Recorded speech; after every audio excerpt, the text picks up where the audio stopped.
Good morning! Tara almusal. Ito nga pala ang palaman na ginawa ko. Gusto ko kasi talaga ang pickle relish. Ayan, hinalo ko lang siya sa mayonnaise. Tapos nilagyan ko na lang siya ng hotdog. Meron na tayong palaman. Pumasok na kasi si Jody sa school at ang bunso ko naman ay tulog. Kaya meron tayong chance na mag-almusal. At pagtapos ng almusal, syempre maglilinis naman tayo ng bahay. At pagtapos naman maglinis ng bahay, ay naku, magtutupi naman tayo ng damit na pinaglabhan. O sa mga kapwa ko kananay dyan, tara, almusal na. At pagkatapos ng almusal, gumawa naman tayo ng gawaing bahay. Ganyan naman tayong mga nanay, hindi po ba? Kung mahilig nga pala kayo sa palaman na medyo maasim-asim, ay swak to sa panlasa nyo.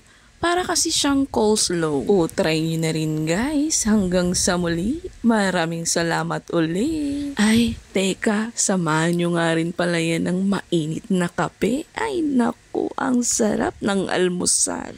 Bye guys! Thank you for watching. Feel na feel kumain. Ang laki-laki ng subo.